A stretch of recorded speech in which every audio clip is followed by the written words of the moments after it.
Hello मित्रों, આપણે આજે ધોરણ 7 નો ચેપ્ટર નંબર 6 સજીવોમાં શ્વસન વિશે અભ્યાસ કરીશું. તો સૌપ્રથમ આપણે એ સમજીએ કે શ્વસન એટલે શું. આપણે પ્રશ્ન થવો જોઈએ કે સજીવો શ્વસન શા માટે કરે છે. શ્વસનમાં શેનો ઉપયોગ થાય છે અને આ ક્રિયા બને છે. તો તમારા બુકની અંદર એક સરળ રીતે સમજાવેલું છે અને આપણે વધુ સરળ રીતે સમજાવીએ છીએ કે શ્વસન એટલે શું, જેની અંદર બે પ્રકારો છે, જારક શ્વસન અને અજારક શ્વસન. એને શું કહે છે, જારક શ્વસનને શું કહે છે, અજારક શ્વસનને શું કહે છે, એટલે કેવી રીતે ક્રિયા થાય છે. એનો મતલબ એમ છે કે જારક શ્વસન એટલે શું, અજારક શ્વસન એટલે શું, અને મૂળ મુદ્દો એ છે કે શ્વસન એટલે શું. તો બહુ ઇઝી વેમાં આપણે આજે સમજીએ કે શ્વસન એટલે શું. ઓકે, તો બનેલા રહેજો. એક સરળ રીતે હું તમને સમજાવી રહ્યો છું. એ આપણું એક પોસ્ટર આપેલું છે જેની અંદર આપણે શ્વસન કરીએ છીએ. એનો એક ડાયાગ્રામ છે જે મનુષ્યના શ્વસનનો ડાયાગ્રામ છે. તો આપણે શ્વસન કરીએ છીએ, શ્વાસમાં હવા લઈએ છીએ, એટલે કે O2 લઈએ છીએ, ઓક્સિજન લઈએ છીએ, રાઈટ છે. અને એ પ્રક્રિયા દરમિયાન ઓક્સિજનનો ઉપયોગ થાય છે અને અંતે કાર્બન ડાયોક્સાઇડ છૂટો પડે છે. તો જે આ પ્રક્રિયા છે એને આપણે એક સમીકરણ દ્વારા સમજીએ કે આપણો કોષ છે, એટલે કે કોષોથી આખું શરીર બનેલું છે. એટલે કે કોષોની એક પ્રક્રિયા આગળ વધીને અંગ બને છે, અંગતંત્ર બને છે. અને એ અંગતંત્રને ચલાવવા માટે શેની જરૂર પડે છે, ઉર્જાની જરૂર પડે છે. અને આ ઉર્જા કેવી રીતે બને છે એનો કન્સેપ્ટ આપણા શ્વસનના ચેપ્ટરની અંદર રહેલો છે. તો આપણે એક ડાયાગ્રામ છે આપણો શ્વસનનો, એમાં એ સમજી શકીએ છીએ કે અહીંથી O2 અંદર જાય છે, એટલે કે નાક દ્વારા આપણે ઓક્સિજનનો ઉપયોગ કરીએ છીએ અને બોડીની અંદર ઓક્સિજન જાય છે, પછી એ શું કરે છે, રાઈટ. તો આપણે એને સિમ્પલ વેમાં સમજીએ. તો શ્વસન એક જૈવિક પ્રક્રિયા છે. શ્વસન કઈ પ્રક્રિયા છે, જૈવિક પ્રક્રિયા છે. એટલે કે જૈવિક પ્રક્રિયા છે જેમાં સજીવો ઓક્સિજનનો ઉપયોગ કરે છે, ખોરાકમાંથી ઉર્જા મુક્ત કરે છે, ને આ પ્રક્રિયામાં ગ્લુકોઝનું વિઘટન થાય છે, કાર્બન ડાયોક્સાઇડ, પાણી અને ઉર્જા ઉત્પન્ન થાય છે. ઓકે, તો આપણે એ સમજીએ કે થાય છે શું. સૌપ્રથમ આપણે થાય છે શું એ સમજીએ, બરોબર છે. જુઓ, ગ્લુકોઝ હોય છે, ગ્લુકોઝ. હવે ગ્લુકોઝ ક્યાં આવેલો હોય છે, ગ્લુકોઝ ક્યાં હોય છે, તમારા સેલ્સની અંદર, કોષની અંદર.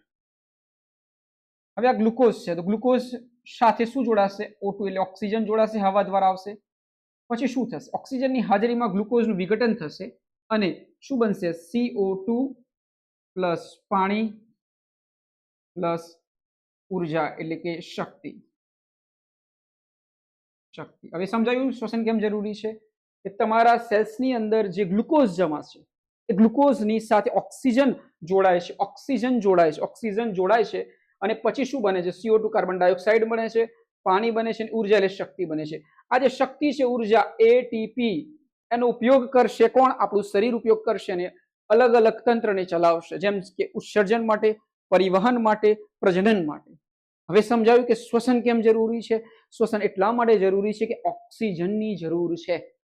ગ્લુકોઝ તો બની ગયું છે પણ એના વિઘટન માટે ઓક્સિજનની જરૂર છે. એટલે કે એને જારક શ્વસન કહે છે. જે પ્રજૈવિક પ્રક્રિયામાં ઓક્સિજનનો ઉપયોગ થાય છે એને જારક શ્વસન કહે છે, અને જે પ્રક્રિયામાં ઓક્સિજનનો ઉપયોગ થતો નથી એને અજારક શ્વસન કહે છે. તો આપણો આજનો ટોપિક ઓક્સિજન બેઝડ છે કે ઓક્સિજનનો ઉપયોગ થાય છે તો શું બને છે, ઓક્સિજનનો ઉપયોગ નથી થતો તો શું બને છે, અને શ્વસન કેમ જરૂરી છે, વાય.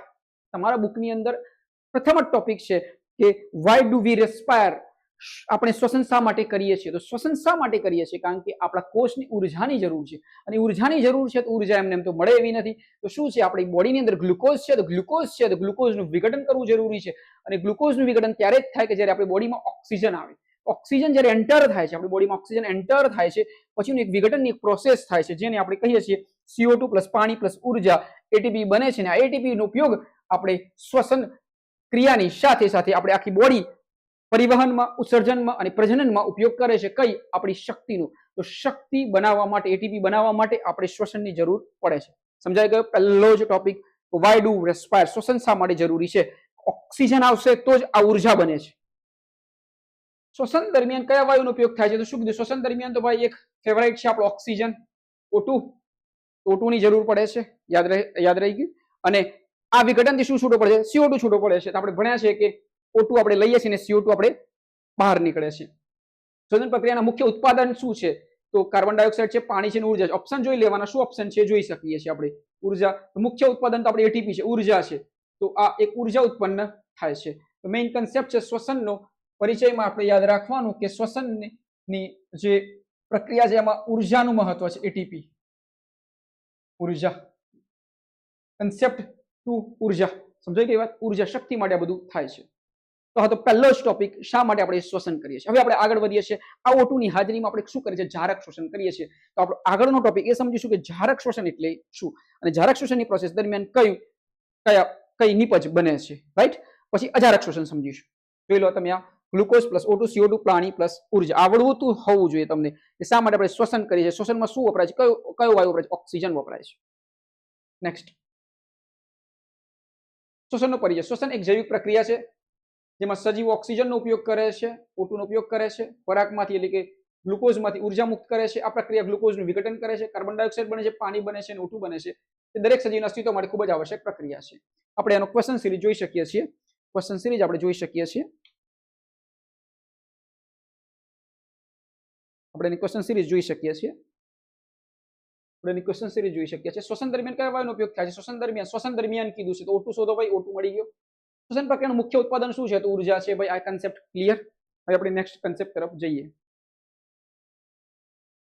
રાઈટ છે?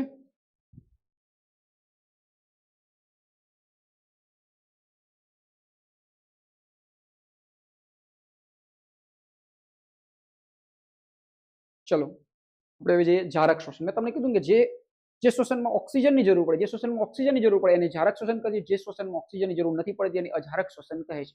તો પ્રથમ આ પાઠની અંદર આપણે એ જ શીખવાનું છે કે ઓક્સિજનની જરૂર પડે એને જારક શ્વસન કહે છે. એનાથી કઈ નિપજ બને છે? ઓકે, ગ્લુકોઝ સાથે ઓક્સિજન જોડાય તો શું બને છે, ગ્લુકોઝ સાથે ઓક્સિજન નથી જોડાતો તો શું બને છે, આ જ સમજવાનું છે. પછી આપણે એ સમજીશું આખા પાઠની અંદર કે કયા પ્રાણીઓમાં કઈ રીતે શ્વસન થાય છે, રાઈટ?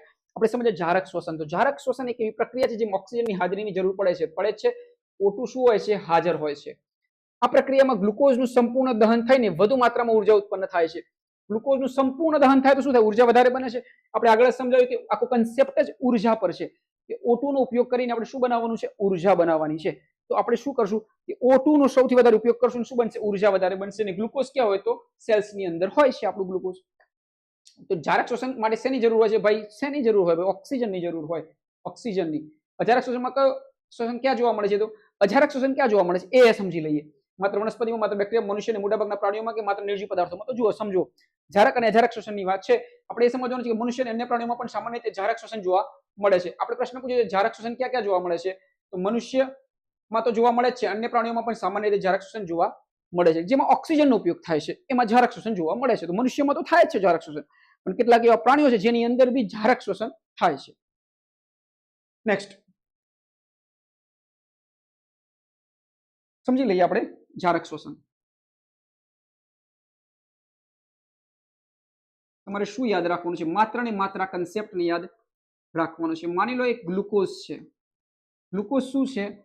ગ્લુકોઝ એટલે સુગર, શર્કરા. શેમાં આવેલી છે? આ એક કોષમાં છે. કેમાં છે? કોષ. અને કોષથી શું બનેલું છે? ડાયરેક્ટ અંગ બનેલું છે. અંગથી શું બનેલું છે? અંગતંત્ર બનેલું છે.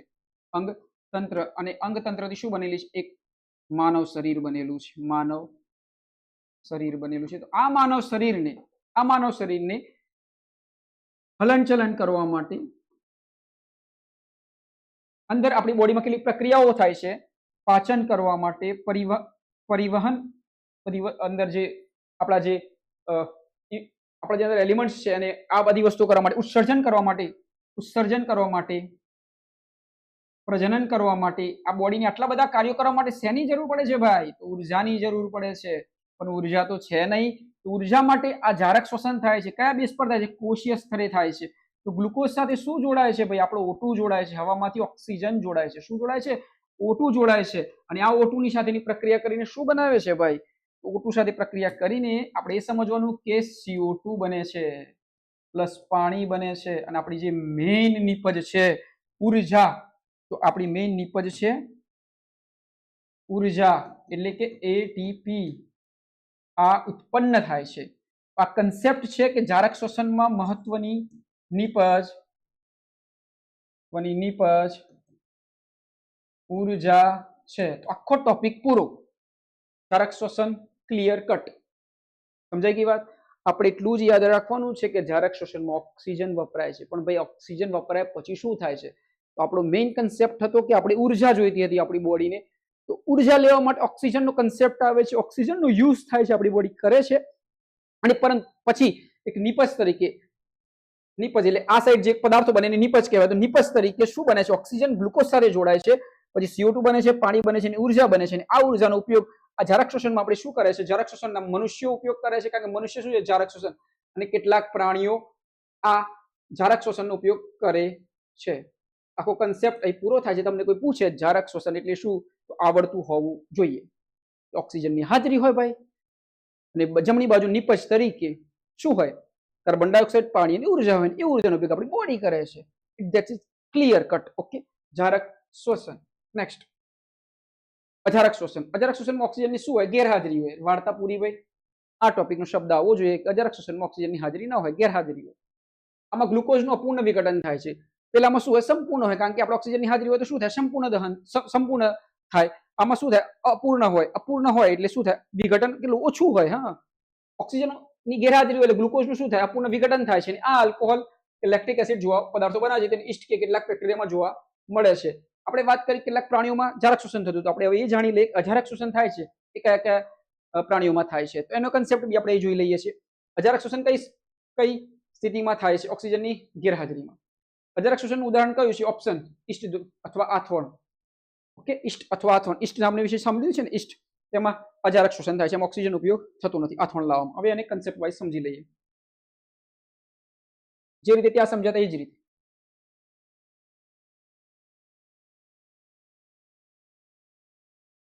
અજારક શોષણ ભાઈ, ગ્લુકોઝ તો છે જ, તો છે જ. શેમાં છે? કોષમાં છે.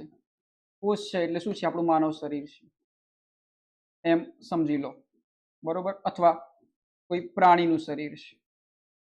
હવે ગ્લુકોઝ છે પ્લસ એની સાથે શું છે? ઓક્સિજન જોડાતો હતો, O2 જોડાતો હતો, પણ અહીં શું છે? અહીં O2 ની શું છે? ગેરહાજરી છે, એટલે ગેરહાજરી છે, એટલે અહીં O2 જોડાશે નહીં, બરોબર.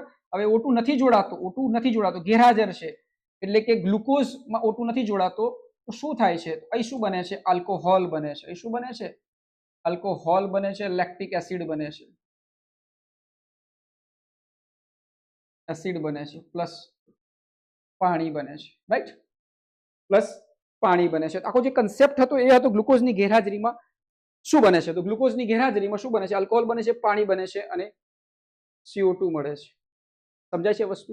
અજારક શોષણનો જ્યારે કન્સેપ્ટ આવે ત્યારે આપણે એટલું યાદ રાખવાનું કે અજારક શોષણમાં O2 ની ગેરહાજરી હોય છે, અને બનનારી જે પ્રોડક્ટ હોય છે એ આલ્કોહોલ અને લેક્ટિક એસિડ હોય છે, જે દુખાવો પેદા કરે છે. એસિડ હોય એટલે આપણા દુખાવો પેદા કરી શકે છે, રાઈટ છે? સમજાય છે અજારક શોષણ? હવે આવું ક્યારે થાય છે આપણે સમજીએ, રાઈટ છે? આવું આપણે ક્યારે થાય છે આપણે સમજીએ કે આપણે જ્યારે ચાલતા હોય, આપણે જ્યારે એક્સરસાઇઝ કરતા હોય છે, ત્યારે ઓક્સિજનની જે ગેરહાજરી હોય છે એની દરમિયાન આ બધું થતું હોય છે. તો આપણે જ્યારે શું કરતા હોઈએ છીએ? જ્યારે આપણે સાયકલ ચલાવતા હોઈએ છીએ, આપણે જીમની અંદર વધારે એક્સરસાઇઝ કરતા હોઈએ છીએ, ત્યારે કસરત દરમિયાન શું થાય છે? આપણે કસરત કરીને ત્યારે O2 નું છે ને, O2 નું ગેરહાજરી ઓછી થઈ જાય છે, O2 ઘટે છે. O2 ઘટે છે એટલે શું બને છે? લેક્ટિક એસિડ બને છે, અને લેક્ટિક એસિડ બને છે એટલે આપણી બોડી થોડી સ્ટ્રેચિંગ, એટલે નથી કહેતા દુખાવો થાય છે. દુખાવો થવાનું કારણ આ છે કે કસરત દરમિયાન, વધારે પડતી સાયકલિંગ દરમિયાન, વધારે પડતી જોગિંગ દરમિયાન આપણી બોડીની અંદર O2 ની ગેરહાજરી થાય છે. O2 ની ગેરહાજરી થાય છે, એના લીધે જે પ્રોડક્ટ બને છે લેક્ટિક એસિડ બને છે. શું બને છે? લેક્ટિક એસિડ બને છે, અને લેક્ટિક એસિડના લીધે આપણી બોડીની અંદર પેઇન ઘણીવાર થતો હોય છે. એટલે O2 ની શું હોય છે? ગેરહાજરી હોય છે, એટલે કે બહુ ઓછી હાજરી હોય છે. સમજીએ આગળ. કોષીય શોષણ, કોષો પર થતું શોષણ. કોષીય શોષણ એ કોષના સ્તરે થતી પ્રક્રિયા છે. કોષના સ્તરે થતી પ્રક્રિયા છે, જેમાં કોષો પોષક તત્વોમાંથી ઉર્જા મેળવે છે. આ પ્રક્રિયા કોષના અંગિકા કણાભસૂત્રમાં થાય છે. આ ઉર્જા એટીપી સ્વરૂપે સંગ્રહિત થાય છે. કોષીય શોષણમાં કોષોના સ્તરે થાય છે. કોષો પોષક તત્વોમાંથી ઉર્જા મેળવે છે.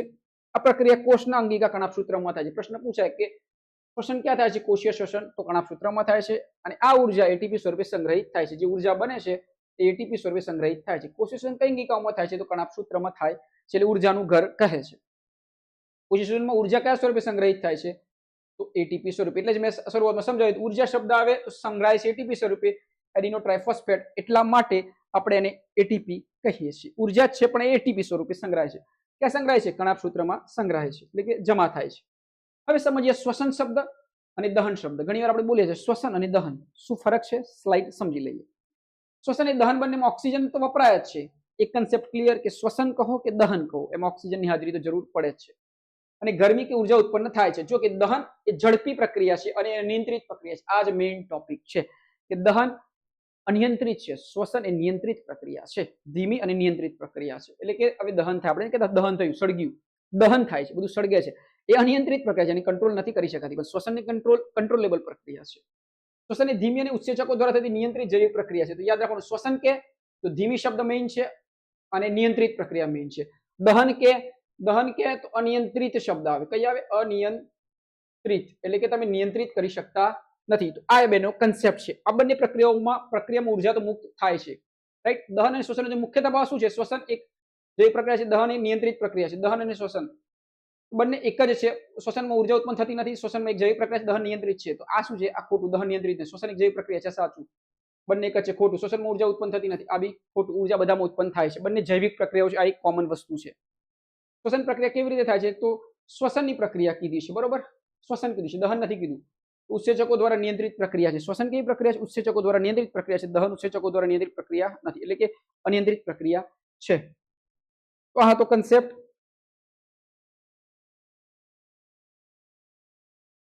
શ્વસન એટલે શું, અજારક શ્વસન એટલે શું અને જારક શ્વસન એટલે શું? તો અજારક શ્વસનમાં ઓક્સિજનની ગેરહાજરી હોય, જારક શ્વસનમાં ઓક્સિજનની હાજરી હોય. બંનેનું ગ્લુકોઝનું જારક શ્વસનમાં O2ની હાજરીમાં વિઘટન થાય છે. તો શું બને છે? ઉર્જા બને છે, એની મુખ્ય પેદાશ છે.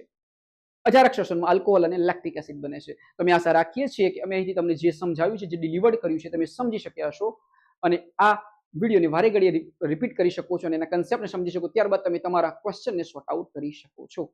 તો આવા જ ઇન્ટરેસ્ટિંગ વિડીયો માટે, આવા જ ઇન્ટરેસ્ટિંગ ટોપિક માટે, સરળતાથી સમજવા માટે તમે અમારી ચેનલ સમજાવોને લાઈક કરજો, સબસ્ક્રાઇબ કરજો, પોતાની જાતને ચાહતા રહેજો, પોતાનામાં ડૂબેલા રહેજો અને એક એવરેજ સ્ટુડન્ટથી ઉપર મહેનત કરજો, જેથી તમે કેટલીક બાબતોથી તમે ઘણા આગળ નીકળી જશો અને તમારા જીવનમાં જે તમે હાસિલ કરવા માંગો છો તમે હાસિલ કરી શકશો. ફરીથી મળીશું એક નવા ટોપિક સાથે.